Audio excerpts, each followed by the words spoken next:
مردے کو نہلانے کے بعد اس کے گھر والے یا لوگ اس کا ماتھا چوم رہے ہوتے ہیں، اس سے گلے مل رہے ہوتے ہیں جھک جھک کے، تو ایسا کرنا درست ہے مردے کے ساتھ، اس سے گلے ملنا یا اس کا ماتھا چومنا؟ کیا ہم اپنے لیے کلمہ اور قرآن پڑھ کے رکھ سکتے ہیں کہ مرنے کے بعد اس کا ثواب ملتا رہے؟ یہ چاہتا ہے آدمی کہ مرنے کے بعد بھی عمل یعنی ثواب ملتا رہے، جاری رہے، تو اس کی صورت وہی ہے کہ اس کے لیے کوئی صدقہ جاریہ وغیرہ کیا جائے۔ اگر ایک پانی ہے وہ دم کیا ہوا ہے، اس میں کوئی منزل پڑی ہوئی ہے یا کوئی قرآنی آیات پڑی ہوئی ہیں، تو اس پانی سے کھانا پکا سکتے ہیں؟ مثال کے طور پہ سالن پکا رہے ہیں، اس میں ڈال لیے وہ پانی، تو اس میں شرعاً کوئی ممانعت کی بات نہیں، کوئی حرج نہیں، ایسا کر سکتے۔ یوٹیوب چینل کے متعلق سوال کیا ہے کہ اگر کسی شخص کا یوٹیوب چینل ہے اس متعلق کہ وہ اس میں کھانے پکانے کی ترکیبیں بتاتا ہے یا کوئی عورت بتاتی ہے، تو اس یوٹیوب چینل کی آمدنی حلال ہوگی یا حرام؟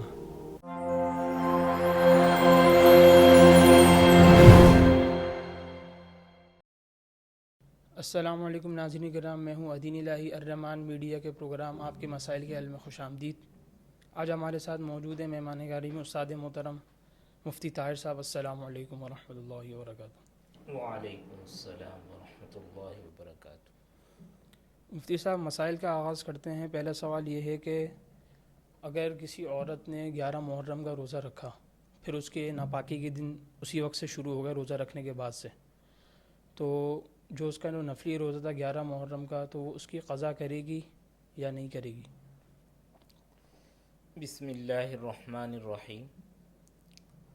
عورت نے نفلی روزہ رکھا اور روزے کے دوران یعنی غروب آفتاب سے پہلے اگر جو ہے اس کے ایام شروع ہو گئے، ناپاکی کے دن شروع ہو گئے، تو وہ روزہ اس کا ٹوٹ جائے گا، لیکن بعد میں پاک ہونے کے بعد اس روزے کی قضا رکھنا لازم ہے۔ اچھا، اگر کوئی عورت ناپاکی کی حالت میں ہے تو وہ کسی مردے کو غسل دے سکتی ہے؟ یا دوسرا سوال یہ ہے کہ اس کمرے میں داخل ہو سکتی ہے جہاں میت رکھی ہو حالت ناپاکی میں؟ دیکھیں، جہاں تک جو ہے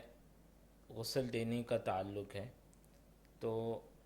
ہونا یہی چاہیے کہ کوئی پاک عورت جو ہے وہی غسل دے،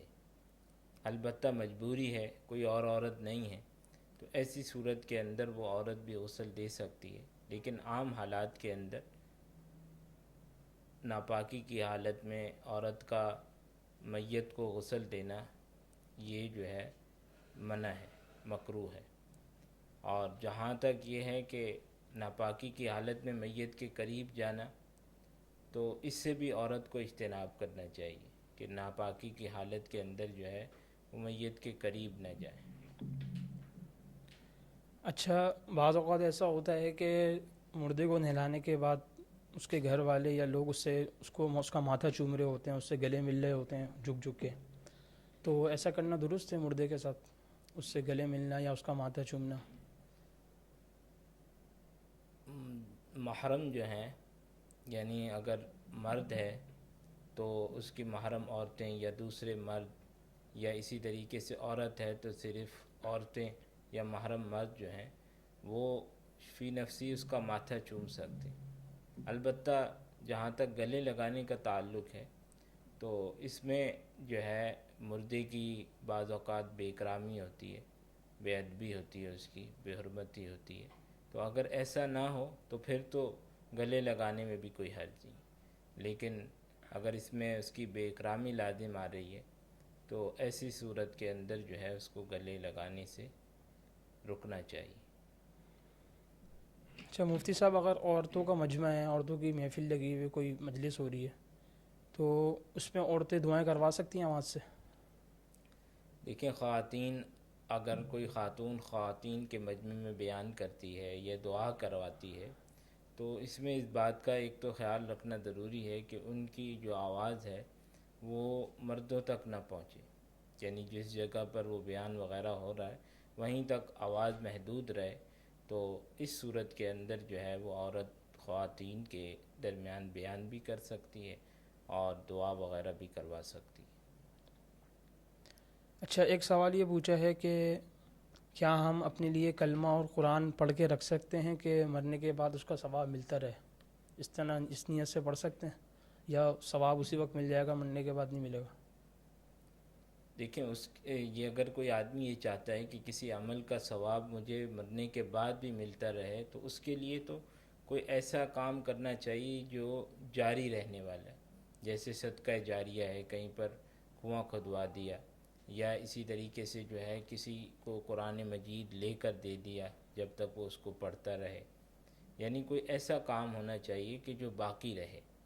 تو اس کا ثواب تو مرنے کے بعد بھی ملتا رہے گا آدمی کو، جس کو صدقہ جاریہ کہتے ہیں۔ البتہ جو اعمال آدمی نے زندگی میں کیے ہیں تو ان کا ثواب اس کو زندگی میں مل جائے گا، البتہ اس میں یہ ہے کہ آدمی نیک اعمال کرنے کے بعد بعض اوقات ہم وظائف پڑھتے ہیں، کلمہ طیبہ پڑھتے ہیں، قرآن کریم کی تلاوت کرتے ہیں یا نفلی عبادات کرتے ہیں جو بھی، تو یہ کرنی چاہیے انسان کو اپنی طاقت اور وسعت کے اعتبار سے، جس میں بہت زیادہ بوجھ نہ ہو، لیکن اس کے ساتھ ساتھ گناہوں سے بچنے کا بھی پورا اہتمام کرنا چاہیے، کیونکہ نیک اعمال تو کر لیے لیکن گناہوں کی وجہ سے ان کے ضائع ہونے کا خطرہ پیدا ہو جاتا ہے، تو نیک اعمال کے ساتھ ساتھ گناہوں سے بھی بچنے کا جو ہے وہ پورا اہتمام کرنا چاہیے۔ البتہ یہ چاہتا ہے آدمی کہ مرنے کے بعد بھی عمل یعنی ثواب ملتا رہے، جاری رہے، تو اس کی صورت وہی ہے کہ اس کے لیے کوئی صدقہ جاریہ وغیرہ کیا جائے۔ اچھا، جیسے پہلا کلمہ ہے لا الہ الا اللہ محمد الرسول اللہ، تو کوئی شخص صرف لا الہ الا اللہ پڑھتا رہا، یہ کلمے میں شمار ہوگا؟ جی، یہ لا الہ الا اللہ جو ہے یہ بھی کلمے کا ایک جز ہے، صرف اتنا پڑھنے سے بھی آدمی کو ثواب ملے گا، لیکن بہتر یہی ہے کہ کلمہ جو ہے وہ آدمی کو پورا پڑھنا چاہیے۔ اچھا، ایک ایصال ثواب کے بارے میں سوال کیا ہے کہ پہلے کلمے کا ورد کر کے اپنے مرحومین کے لیے ایصال ثواب کر سکتے ہیں، اور اگر کسی کو ایصال ثواب کرنا ہے تو اس کی کوئی تعداد متعین ہے، یا جتنا اس کے توفیق ہو رہی ہے اتنا وہ پڑھ لے؟ دیکھیں، کوئی تعداد تو مقرر نہیں ہے، جتنا آدمی کو توفیق ہے، جتنا آسانی سے پڑھ سکتا ہے، خوش دلی سے پڑھ سکتا ہے، اتنا پڑھ کے دوسرے کو ثواب پہنچا سکتا ہے۔ اور اسی طریقے سے یہ بھی ضروری نہیں ہے کہ کلمہ پڑھ کر ہی ثواب پہنچائے، بلکہ کوئی بھی نیک عمل کرنے کے بعد آدمی اس کا ثواب جو ہے مرحومین کو اور اسی طرح زندہ دوسرے افراد کو بھی پہنچا سکتا ہے۔ اچھا، ایک سوال یہ ہے کہ اگر کوئی لوہے کی سیڑھی ہے تو اگر اس میں کوئی ناپاک چیز لگ گئی تو اس کو پاک کرنے کا کیا طریقہ کار ہے؟ دیکھیں، جو لوہے کی اشیاء ہیں یا اسی طریقے سے وہ اشیاء جن میں پانی وغیرہ سرایت نہیں کرتا، تو ان کو 3 مرتبہ دھو لیا جائے تو وہ پاک ہو جائیں گے۔ اگر نجاست کا اثر بھی اس پر نظر آ رہا ہے تو ایسی صورت میں تو اثر زائل کرنا ضروری ہے، اس میں بھی بہتر یہ ہے کہ 3 مرتبہ آدمی دھو لے تاکہ اچھی طرح اس کے پاک ہونے کا جو ہے اطمینان آدمی کو حاصل ہو جائے۔ 3 دفعہ کس طرح، مطلب کس طرح دھوئیں گے؟ ایک دفعہ دھوئیں، اس کو سوکھنے دیں، اس طرح؟ 3 دفعہ دھونے کا مطلب یہ ہے کہ ایک مرتبہ دھونے کے بعد جب اس میں سے پانی بہہ جائے تو پھر دوسری مرتبہ دھو لیں، اس کے بعد تیسری مرتبہ، اور اگر آدمی جو ہے کسی پائپ وغیرہ سے دھو رہا ہے یا مسلسل اس میں پانی بہا رہا ہے تو اتنا بھی کافی ہے کہ اتنا پانی اس پر ڈال دے کہ جتنا 3 دفعہ کے دوران جتنا پانی استعمال ہوتا ہے، اگر اتنا پانی استعمال کر لے تو وہ چیز جو ہے اس پاک ہو جائے گی، بشرطیہ کہ نجاست کا اثر وغیرہ جو ہے وہ پوری طرح ختم ہو جائے۔ یعنی اگر اس کے اندر نجاست کی بدبو آ رہی ہے یا اس کا کوئی رنگ نظر آ رہا ہے تو وہ جب اچھی طرح جو ہے وہ صاف اور زائل ہو جائے گا تو وہ پاک ہو جائے گا، اور اگر نجاست ایسی ہے کہ اس کا کوئی اثر اور بو نہیں ہے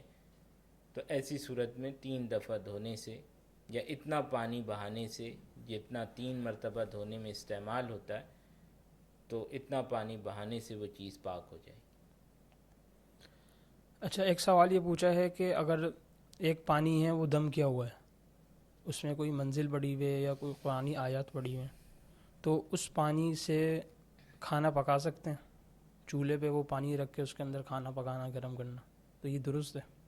جی ہاں، چولہے کے اندر مثال کے طور پہ سالن پکا رہے ہیں، اس میں ڈال لیے وہ پانی، تو اس میں شرعاً کوئی ممانعت کی بات نہیں، کوئی حرج نہیں، ایسا کر سکتے۔ اچھا، ایک یوٹیوب چینل کے متعلق سوال کیا ہے کہ اگر کسی شخص کا یوٹیوب چینل ہے اس متعلق کہ وہ اس میں کھانے پکانے کی ترکیبیں بتاتا ہے یا کوئی عورت بتاتی ہے، تو اس یوٹیوب چینل کی آمدنی حلال ہوگی یا حرام؟ دیکھیں یہاں دو باتیں ہیں۔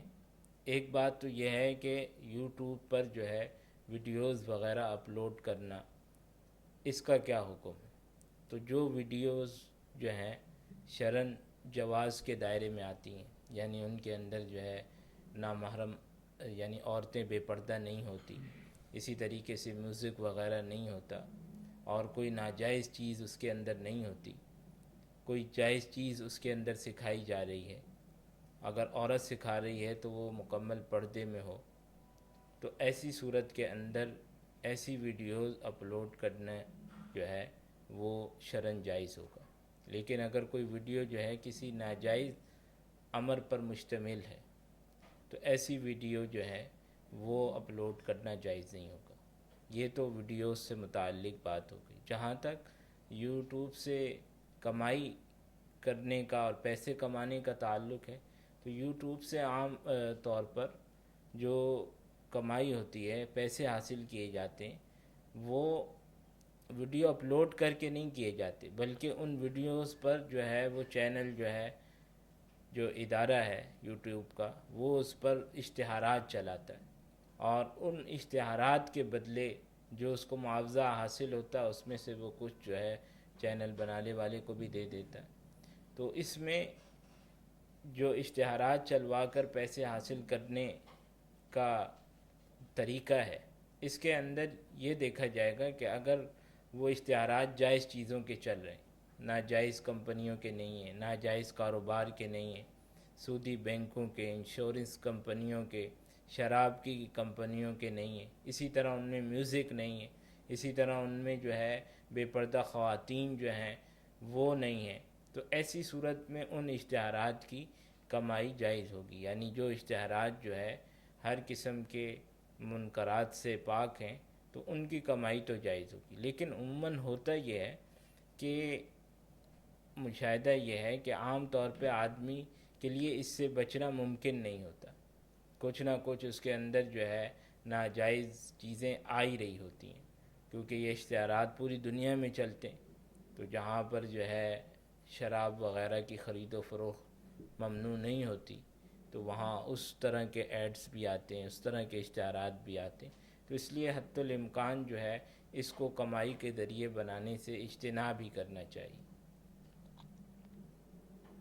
اچھا، ایک سوال یہ ہے کہ وطر کے فوراً بعد تہجد کی نفل پڑھ سکتے ہیں، اس کی اجازت ہے یا اس سے پہلے پڑھنا ہوگی؟ کیونکہ آج کل لوگوں کا اکثر یہ ہوتا ہے کہ رات کو نہیں اٹھ پاتے، تو نماز کے بعد تہجد کے فوراً بعد پڑھ سکتے ہیں نفل تہجد کی نیت سے وطر کے فوراً بعد؟ دیکھیں جب اس نے سونے سے پہلے ہی وطر اور تہجد بھی وہ پڑھنا چاہ رہا ہے، تو اب بہتر یہ ہے کہ پہلے وہ تہجد کے نفل پڑھ کے پھر آخر میں جو ہے وطر کی نماز ادا کر لے۔ وطر کے بعد نہیں پڑھے، وطر سے پہلے پڑھے؟ وطر کے بعد اگر کسی نے پڑھے تو بھی انشاءاللہ تہجد کی نیت سے وہ ادا ہو جائیں گے۔ اصل میں تہجد کے اندر افضل تو یہی ہے کہ آدمی سو کر اٹھنے کے بعد ادا کرے، لیکن اگر کوئی آدمی سونے سے پہلے تہجد کی نماز ادا کر لیتا ہے تو انشاءاللہ اللہ کی ذات سے امید ہے کہ اس کو تہجد کا جو فضیلت ہے وہ انشاءاللہ حاصل ہو جائے گی، اگرچہ اس کا افضل درجہ حاصل نہیں ہوگا، لیکن انشاءاللہ نفس تہجد کی جو فضیلت ہے وہ اس کو حاصل ہوگی۔ پھر اس میں بھی بہتر یہ ہے کہ وہ وطر کی نماز سے پہلے پڑھ کے پھر وطر پڑھ لے، اور اگر کسی نے وطر کی نماز کے بعد بھی پڑھ لیے تو بھی جو ہے اس کی تہجد کی نماز انشاءاللہ ادا ہو جائے۔ اچھا، ایک خاتون نے مسئلہ یہ پوچھا ہے کہ ان کو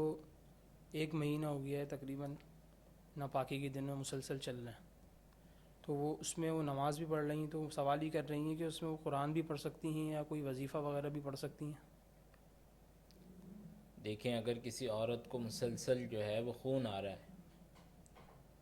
تو ایسی عورت کے لیے حیض کے جو ایام ہوتے ہیں وہ وہی شمار ہوتے ہیں جو اس کی عادت کے مطابق جو ایام، یعنی مسلسل خون آنے سے پہلے جو عادت کے ایام جو ہیں اس کے چلتے تھے، تو وہ ایام اس کے اب بھی حیض کے شمار ہوں گے، وہ ایام اس کے حیض کے شمار ہوں گے۔ ان ایام کو چھوڑ کر باقی ایام کے اندر جو ہے وہ نماز، روزہ، تلاوت وغیرہ جو ہے دوسرے تمام اعمال کر سکتی۔ اور اگر اس کو جو ہے اس طرح مسلسل خون آ رہا ہے کہ درمیان میں وہ خون رکتا ہی نہیں ہے، تو ایسی عورت معذور کے حکم میں ہوتی ہے، وہ ہر وقت کے لیے وضو کر لے، اور وضو کرنے کے بعد پھر اس وضو سے نماز، اسی طریقے سے تلاوت، اور اسی طریقے سے جو ہے وہ دوسرے اذکار وغیرہ جو ہیں وہ بھی پڑھ سکتی ہے۔ بہت بہت جزاک اللہ مفتی صاحب، وقت دینے کا شکریہ۔ اللہ تعالی ہم سب کو مسائل سمجھ کر اس پر عمل کرنے کی توفیق عطا فرمائے۔